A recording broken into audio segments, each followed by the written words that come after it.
Bonjour à tous. Quand on fait du développement embarqué, il est important de faire des produits qui soient robustes et robustes dans le temps. C'est-à-dire que les produits, les consommateurs surtout, les consommateurs ne renvoient pas leurs produits en garantie parce qu'ils sont cassés, ils ne marchent plus. Et ça, pour des raisons mécaniques, entre guillemets, ça peut se comprendre quand le produit casse, mais pour des raisons logicielles, c'est quand même très problématique et on est en 2024. Aujourd'hui, on est capable de faire des choses qui sont quand même de très bonne qualité. Et on va voir ça. On va voir quels sont les bons réflexes, les bonnes choses à faire pour faire du développement qui soit robuste. On va pas rentrer dans les détails du code. On va pas rentrer notamment dans en disant bah voilà en utilisant telle fonction, des stacks, les machins vraiment techniques. On va pas rentrer dans le très très technique. On va juste voir en fait quelles sont les grosses pistes pour faire ce développement plus robuste. Et on va commencer en disant ben la base, il faut tester. Donc il faut faire des tests de robustesse et des tests d'intégration continue. C'est deux choses qui sont importantes. Les tests de robustesse, ils sont très importants. L'idée, ça va être de tester des fonctionnalités en boucle. Quand vos développeurs vont développer leurs produits, ils vont tester les fonctionnalités une fois, deux fois, trois fois d'affilée, et normalement, ça doit toujours fonctionner. Et souvent, quand ils testent, ça fonctionne. Mais ce n'est pas ce que va faire le client final. Le client final, lui, il va utiliser ces fonctionnalités une fois, deux fois, trois fois, mais peut-être 100 fois, 1000 fois, parce que il va les utiliser pendant des jours, des semaines, des mois, des années. J'espère pour vous pendant des décennies. Et en fait, ça va faire fonctionner ces codes beaucoup plus de fois, et ça peut créer des problèmes.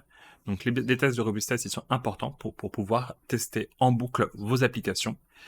Et ça, c'est compliqué pour un développeur de le faire ça manuellement. Ce qu'il faut faire, alors déjà, ça peut être une bonne chose déjà de fournir vos développeurs avec le produit final. Donc, notamment si vous faites des avions, donnez des avions à vos développeurs pour qu'ils puissent tester les avions, ça c'est sûr. Mais sinon, blague à part, ça va être aussi de faire des bandes tests. Les bandes tests, c'est faire un produit, un prototype, un système qui va avoir des ordinateurs pour pouvoir tester le système comme c'est programmé, et donc potentiellement en boucle. Et plutôt que d'avoir un développeur qui appuie sur un bouton bêtement pendant des heures pour tester une fonctionnalité, c'est le robot, c'est le programme qui va tester ça. Les bandes tests, c'est quelque chose qui est important et qui va aussi avec l'intégration continue. Alors, pour ça, on a notamment un super outil.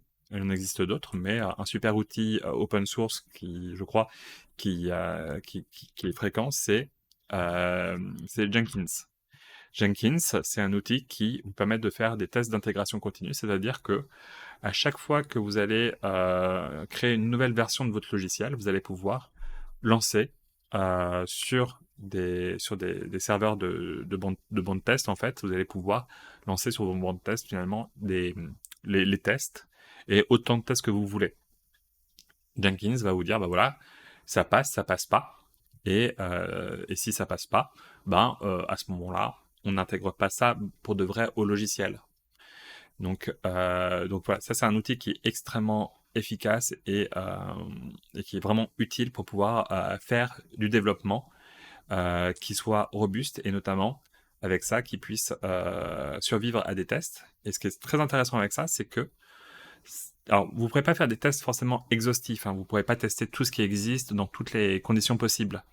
Mais avec Jenkins, si à un moment donné, un développeur s'aperçoit qu'il y a un bug, il y a un problème, à ce moment-là, déjà, vous avez votre bande test qui est disponible, donc vous pouvez plus facilement reproduire le test et plus rapidement grâce au bande test en lançant un script qui fasse reproduire le test. Mais en plus de ça, ça va vous permettre de créer un test qui sera exécuté par la suite à chaque fois pour vérifier que ce bug ne réapparaît pas et ne crée pas une régression.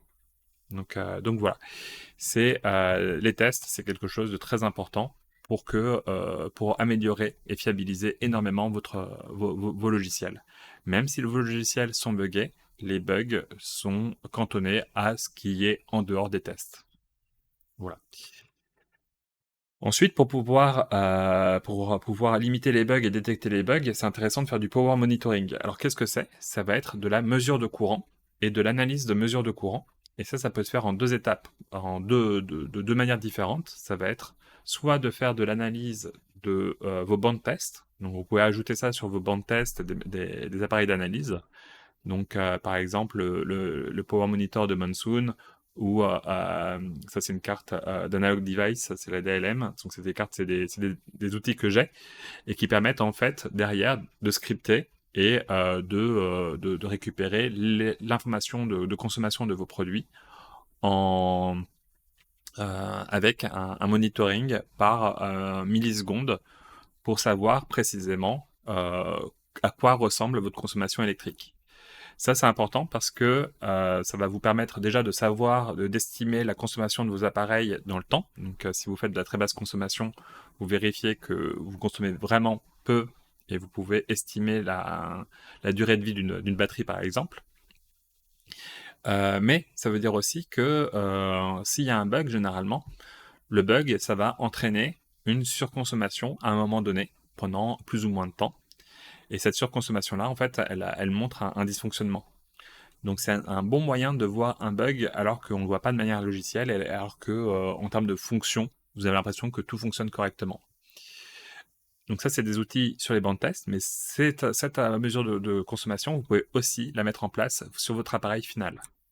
Et donc pour ça, il suffit soit de mettre simplement une résistance de shunt sur votre dispositif, de mesurer sa tension à ses bornes, U égale RI, vous connaissez alors aussi la consommation, le courant qui circule dans votre produit.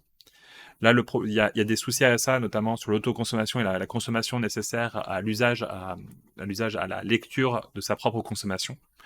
Donc, c'est pas forcément idéal, mais vous avez aussi des composants externes comme l'INA 223 qui vous permettent de faire des mesures de consommation extrêmement précises et qui permettent à des appareils soit de mesurer un défaut de consommation, auquel cas il peut soit vous prévenir, soit prévenir l'utilisateur, soit simplement resetter, de se lancer un reset pour retourner à un état fonctionnel normal, soit sinon ça permet aussi d'ajouter une fonctionnalité qui est très intéressante pour vos produits de basse consommation, c'est de connaître le niveau de pile ou de batterie du dispositif.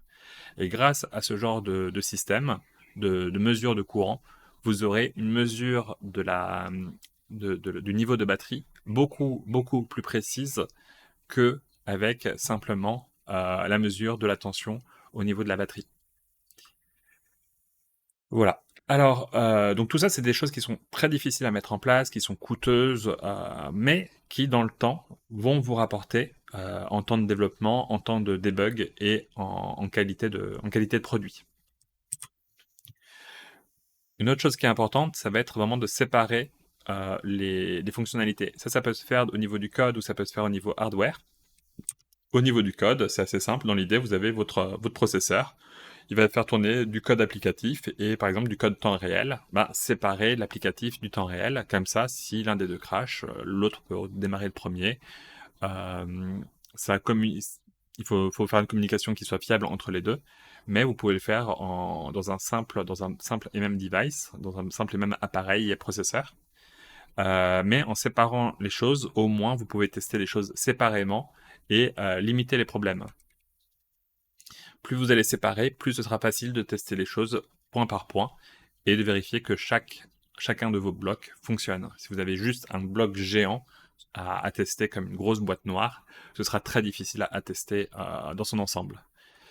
Donc ça, vous pouvez le faire sur un même appareil, mais peut-être plus intéressant, vous pouvez aussi séparer physiquement les processeurs pour avoir un qui gère l'applicatif et l'autre qui gère le temps réel. C'est une architecture qu'on retrouve beaucoup. Peu importe la manière de communiquer entre les deux, par bus, peu importe la communication. Là encore, si l'applicatif crash, généralement c'est l'applicatif qui crash plutôt que le temps réel, à ce moment-là, il peut redémarrer tranquillement et le temps réel, lui, continue à fonctionner et ne perd pas d'informations et continue à fonctionner. Donc voilà, ça c'est des architectures qui sont intéressantes et pertinentes. Ça peut nécessiter des modifications hardware malgré tout, mais voilà, Ça va vous permettre de fiabiliser, de rendre votre produit beaucoup plus robuste aussi. Il y a l'utilisation du watchdog. Le watchdog, c'est le chien de garde.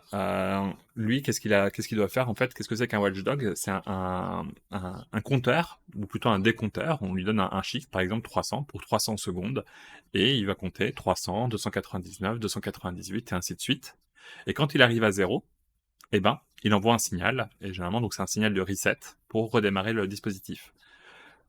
Pourquoi? Parce que on lui a pas, entre guillemets, donné à manger, on l'a pas feedé, on l'a pas nourri pendant assez rapidement.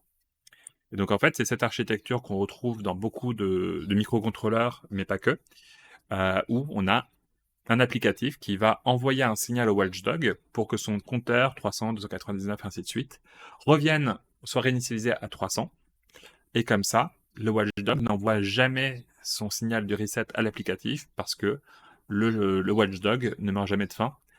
Il est toujours nourri de manière régulière. S'il est nourri de manière régulière, ça veut dire que l'applicatif lui donne à manger de manière régulière, que l'applicatif n'est pas mort, fonctionne, continue à fonctionner correctement. Ça a des défauts. Il faut faire très attention, il faut s'en méfier du watchdog. Et pour des raisons logicielles, des fois simplement on ne se rend pas compte qu'on le feed de manière un peu trop automatique et que ça détecte pas certains bugs et certains freezes. Mais aussi par exemple parce que dans un microcontrôleur, le watchdog il décompte lié à une horloge, et si on désactive l'horloge parce qu'on met le processeur en veille, dans ce cas le watchdog arrête de fonctionner. Donc, il faut faire attention à ce watchdog, et c'est pour ça qu'on peut aussi utiliser un watchdog externe, un peu comme on séparait matériellement les deux processeurs entre l'applicatif temps réel et l'applicatif, enfin, entre le temps réel et l'applicatif réel. Et donc là-dessus, on peut séparer le composant qui fait l'applicatif et le watchdog. J'ai marqué CPU1, CPU1, CPU2, ça n'a plus tellement de sens ici, même si on peut imaginer que un processeur puisse redémarrer un autre s'il n'y a pas de communication assez régulière aussi. Mais il y a des composants qui existent, qui sont des composants de watchdog externes, qui sont aussi très fonctionnels et très bien. Donc voilà, il y a différentes architectures. Le watchdog, c'est un truc, une astuce qui est pas très coûteuse, mais qui peut régler bien des soucis. C'est toujours intéressant de pouvoir stocker des données en flash, que ce soit vos données, les données applicatives, mais que ce soit aussi des données de debug ou des données pour, en cas de redémarrage, redémarrer plus rapidement. Par exemple, des données de calibration. Quand on calibre un système, quand on a une balance par exemple, les capteurs, il faut toujours les calibrer. Vous faites ça une fois en usine, théoriquement, après, vous avez plus forcément besoin de les calibrer, même si sur un capteur de balance, par exemple, c'est bien qu'il y ait une calibration un peu régulière quand même. C'est pour ça que les balances, les pèse-personnes se calibrent à chaque début à chaque fois que quelqu'un monte dessus en fait. Le stockage, faut faire très attention parce que sur le stockage en flash, il y a deux manières de stocker. Soit vous stockez sans file system, donc là-dessus, vous allez mettre les données les unes après les autres. Attention, à chaque fois que vous ajoutez une donnée, n'effacez pas les précédentes. On n'efface pas les données en flash. L'idée, en flash, c'est d'effacer la flash le moins de fois possible. Surtout si vous écrivez de manière régulière dans la flash. Vous pouvez écrire autant de fois que vous voulez dans la flash. Il n'y a pas de limite à ça. Il y a une limite en termes d'effacement de la flash. Et si vous voulez écrire dans la flash, écrivez sur une zone qui n'est pas écrite déjà. C'est comme dans un bouquin. En fait, dans un livre, ça prend pas d'énergie, ça prend pas de problème d'écrire dedans. Ce qui pose souci, ça va être d'effacer, de prendre la gomme et de tout effacer. Et ça va aussi abîmer et user votre mémoire flash. Donc, surtout, évitez au maximum d'effacer votre flash. Et donc, dans la manière d'écrire vos logs, d'écrire vos données de debug dedans, ou vos données applicatives, faites attention à la manière dont c'est fait. Soit c'est sans file system, donc à ce moment-là, écrivez les données les unes après les autres, ou la méthodologie que vous voulez, tant que vous n'effacez pas en permanence vos données. Soit vous utilisez un file system, auquel cas, utilisez un file system qui soit robuste et dédié à ce genre d'application, et notamment qui ne nécessite pas justement à chaque fois l'effacement de blocs pour pouvoir ajouter des nouvelles choses dans vos fichiers. Donc attention à votre stockage en flash, il est très important. Et ça peut vraiment poser des gros soucis par la suite de robustesse si votre système il plante parce que vous avez écrit et vous avez surtout effacé trop de fois dessus. Là, pour le coup, s'il y a eu trop d'écriture en flash, votre appareil, la flash, elle est morte et là-dessus, vous êtes obligé de reprendre un retour en garantie. Donc, très très attention à votre écriture en flash. Ça fait partie des choses qui sont, entre guillemets, du consommable qui font partie du consommable de votre produit. Donc, consommez pas ça trop rapidement. Et le stockage en flash est très intéressant pour le debug et pour améliorer la fiabilité de votre système et du redémarrage en cas de problème. C'est aussi le cas de la RAM. La RAM, elle s'efface que en cas de perte de tension. Quand il n'y a plus de tension de courant, en fait, la RAM, elle va s'effacer, elle va devenir aléatoire à l'intérieur. Elle va se réécrire de manière aléatoire. Mais tant que vous maintenez la tension dans la RAM, elle s'efface pas. Et ça, c'est un truc qui est absolument incroyable, parce qu'en fait, quand vous allez redémarrer une application sur microcontrôleur, par exemple, si vous savez où est-ce que vous écrivez telle ou telle donnée en RAM, au redémarrage, vous gardez ces valeurs-là. Donc c'est absolument génial, puisqu'à ce moment-là, vous pouvez reprendre votre programme en cours, en partie, avec les données que vous aviez avant le bug, avant la défaillance. Donc très pratique, j'ai fait une vidéo qui montre comment faire ça, c'est pas très compliqué. C'est technique, mais c'est pas si compliqué que ça. Et ça vous permet derrière, avec un code qui marche pas, de quand même pouvoir reprendre le système en marche en cours de route. Et enfin, un dernier point, une dernière chose d'architecture qui peut être très intéressant à mettre en place, c'est un bootloader. Et donc, c'est ce qui vous permet de faire des mises à jour, notamment les mises à jour over the air, OTA. Et ça, en fait, l'idée, c'est de pouvoir mettre à jour votre logiciel au fur et à mesure. Alors, il y a plein de manières de mettre en place. Quand on nous demande de faire un bootloader, ben, c'est pas juste on prend un bootloader, on le met et c'est bon. Il faut designer le bootloader pour qu'il soit conforme à vos souhaits. L'idée du bootloader, en fait, ça va être simplement, quand on boot, on démarre l'appareil. L'idée, c'est que on démarre l'applicatif. Mais l'applicatif, il peut pas se mettre à jour lui-même. C'est comme si vous aviez des nouveaux plans pour un nouveau pont, et pour construire ce nouveau pont, eh bien, vous défaisez et vous reconstruisez sous vos pieds le pont. C'est pas possible ou c'est extrêmement compliqué. Ce qu'il vaut mieux faire, c'est prendre une grue à côté, défaire l'ancien pont, mettre en place le nouveau pont, et tout est bon. Donc c'est avec ce schéma-ci. Quand on boot sur le bootloader. Le bootloader, qu'est-ce que c'est? C'est un petit programme qui prend pas beaucoup de place et qui a deux fonctionnalités. La première, c'est de démarrer notre application. Alors, on peut faire plein de choses différentes, notamment pouvoir démarrer différentes applications selon. Il y a plein de manières de faire. On va pas rentrer dans les détails. De manière générale, le bootloader démarre notre application, l'application principale. Quand on est sur l'application fonctionne comme si le bootloader n'existait pas. Attention aux adresses, enfin, il y a des choses qui se font, mais c'est des questions de configuration.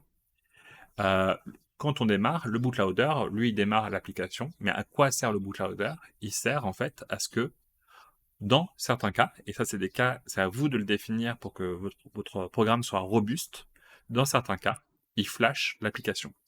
Auquel cas, quand on boot, on reboot, le bootloader, selon la condition, va flasher la nouvelle application sur la partie de mémoire qui est dédiée à l'application et qu'on n'utilise pas actuellement puisqu'on est sur le bootloader. Ça permet aussi d'avoir pour des questions de sécurité qu'en cas de problème, quand on redémarre, le bootloader redémarre et puisse continuer à reflasher l'application. Donc il y ait moins de risques de briquage, puisque ce qu'on appelle une application ou un produit briqué, c'est quand on en a fait une brique, en fait, tout appareil ne sert plus à rien parce qu'il n'y a plus de logiciel dedans. Le bootloader, tant qu'il y a un bootloader, théoriquement, on devrait pouvoir être capable, c'est pas toujours le cas, mais dans l'idée, c'est d'être capable de pouvoir reflasher l'application, même s'il n'y a plus d'application. Essayez toujours d'avoir un moyen pour que l'utilisateur, quelles que soient les conditions, puisse enclencher le bootloader pour qu'il puisse charger d'une manière ou d'une autre votre logiciel. Et ça vous permettra que même avec une mauvaise mise à jour, vous puissiez mettre à nouveau à jour votre logiciel avec un bon firmware. Qu'est-ce que je peux te rajouter là-dessus? Oui, si, ça peut être c'est intéressant, je vous ai parlé de mise à jour.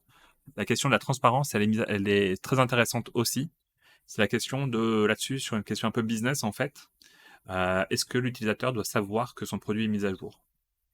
La question se pose. Il n'y a pas tellement d'obligations contractuelles avec le client à ne pas lui mettre à jour son produit sans l'en avertir. Parce que c'est juste que quand on met à jour le produit, ben, il faut le redémarrer, ce qui peut être gênant pour l'utilisateur. Mais il faut savoir que l'utilisateur, combien parmi vous ont cliqué sur redémarrer plus tard, mettre à jour plus tard, mettre à jour dans un an, vous avez, c'est très régulier pour un client final de reporter une mise à jour parce que c'est frustrant. Alors que les mises à jour, pour plein de produits, les clients ne sont même pas au courant que le produit va être mis à jour et que ça va poser un souci. Donc, c'est quand même très pratique de pouvoir mettre à jour sans que le client soit au courant que le produit se mette à jour. Et ça va permettre notamment de retirer des bugs, ajouter éventuellement des fonctionnalités et rendre votre produit plus performant et plus robuste. Et ça va permettre aussi beaucoup de rentabiliser en fait vos nouveaux développements.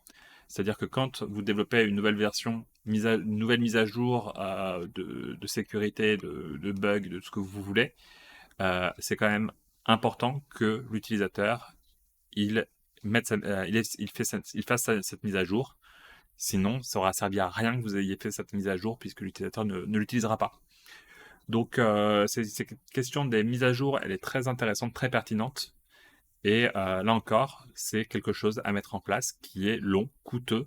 Mais une fois que c'est fait, une fois que c'est mis en place et c'est robuste, ça permet de rendre votre code applicatif derrière plus robuste et que même en cas d'existence de bugs, même en cas de l'existence de problèmes, vous puissiez tout le temps, toujours rebondir sans avoir besoin de faire revenir les produits en garantie.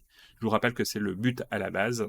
Tout ça, c'est des conseils pour que derrière, vos utilisateurs, même en cas de pépin, ne vous renvoient pas les produits en garantie. Voilà, j'espère que ça vous aura intéressé, j'espère que ça vous aura plu. Et n'hésitez pas à faire des retours, commentaires, à vous abonner, tout ça, enfin, tous les trucs de youtubeurs habituels. Voilà, et puis à bientôt!